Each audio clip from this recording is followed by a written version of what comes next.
여러분, 5-minute Korean입니다. So it's been 2 years since I got back from Korea, where I lived for about 4 years of my life. So for today, I'd like to share with you 3 things that I had to readjust to, or 3 things I had to deal with coming back to my country. So along with that, I'll be showing you some of the photos that I have personally taken, but just pardon the quality because they were never meant for public viewing. So let's go. Okay, so number 1 that I had to readjust to was getting used to people coming in late. So in Korea, they're very, very, very, very strict when it comes to time. So if your meeting is set at 5 p.m., you're supposed to get there around 4:45 or 4:50 the latest. If you get there around 4:55, you risk getting embarrassed if you're the last person to get there. So remember this one time when I was about to get in on a bus, and I was only like this far from the entrance, and I'm pretty sure that the ajushi, the bus driver, actually saw me from his side mirror, but he didn't stop. He just left. At first, I actually felt bad because I was almost there. I was like a few steps away, but he still didn't stop. But eventually I realized it's just part of the system. They're very, very strict when it comes to time. So it was the time for the bus to leave, so it had to leave.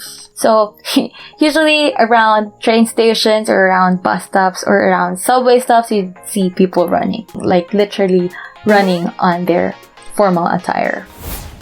So Korea also has this mobile applications to track their transportation, to track their buses. They have it for buses, for trains, and for subways. So when I was there, I would usually use Kakao Bus. So Kakao Bus will tell you the bus number that's coming to your bus stop, the time it'll get from one station to another, how far it is from you, all the nearby bus stops, and also the bus operation hours at that specific bus stop. So where does this get them? How does this benefit Koreans? So it allows them to be able to calculate their time accurately. So it tells you how early should I wake up, how much time do I have before the next train, how fast should I prepare so that I wouldn't have to run to the station, and so on and so forth. So it helps them to become more efficient, and it helps them plan the things that they have to do within the day. But on the other hand, here in the Philippines though, being late is not commonly something that you should be bothered about. We actually call it Filipino time. That means, coming in late. Although, personally, I don't think you should be calling it that. But anyway, that issue aside, the point is, being on time is not really a big deal in the Philippines. So when I got back, just imagine the frustration I had to deal with every single time that people don't come in on time, and every single time that the meeting doesn't start on time. So it was just annoying, to be honest. It always felt like people do not respect each other's time at all. Now, I still do come in on time, but I don't expect people around me to do the same thing anymore. I'm not mocking that specific custom in the Philippines, but really that part of our culture has to go, I think. So number 2 that I had to readjust to was not having public spaces. So when I was in Korea, I never really thought of going to the mall because, why confine yourself in those kind of buildings when you have places like this, and this, and this, and this, and this, and this, and this, and this, and this. So when I was a student, my stress reliever was going to Hangang or going to Han River, just, buying chicken, sharing it with my friends, having a picnic, taking photos, just reading a book along the river, or just having a chit-chat along the river, or renting a bike and just going around Yoido, or, just people watch and share the space with other people.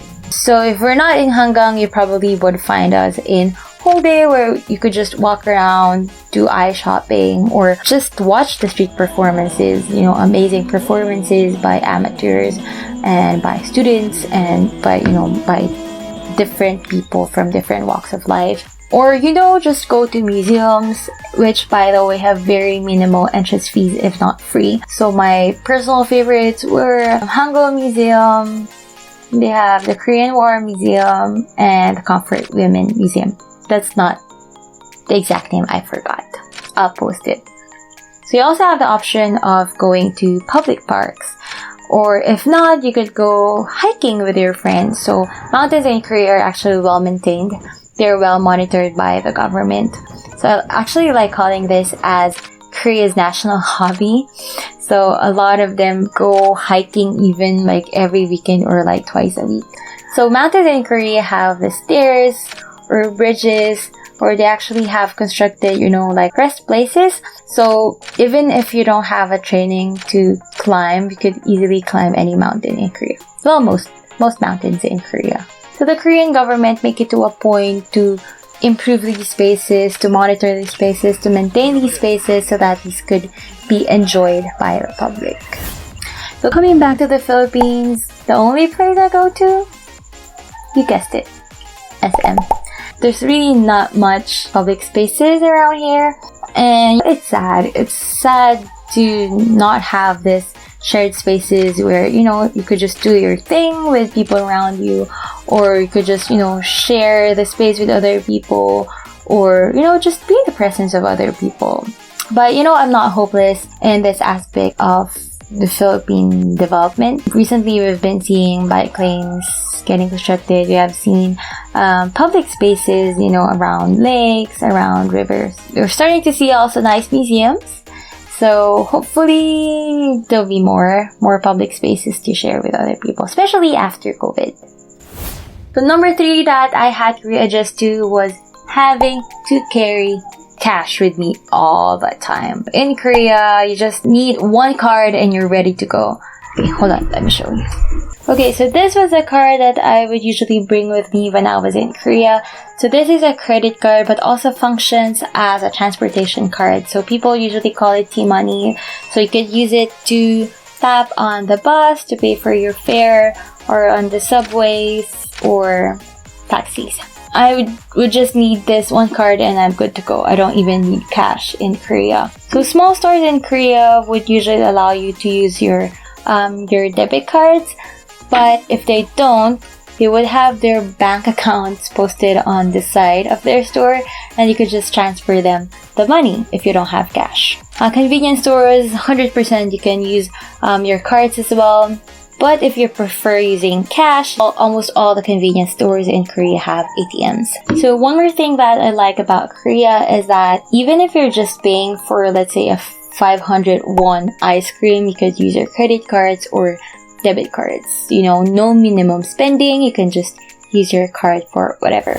So in the Philippines, however, small stores do not usually accept credit cards or debit cards. Cashless payments are not very common still. And the worst thing is that sometimes, since, the internet is not that stable, sometimes the system breaks down and there would be times when your credit cards would be rejected or they won't accept it because their system is down. So in those cases, you should always have your cash prepared. I think the Philippines is also in the journey of, going cashless, especially that it is expedited because of COVID. But, for now, I think I'll just have to carry cash with me. So there you go. We hope you have gained some insights about life in Korea. And if you have lived in Korea or are still living in Korea, would like to hear your side of the story, please share it with us in the comment section below. 그럼 여기까지. 안녕히 계세요.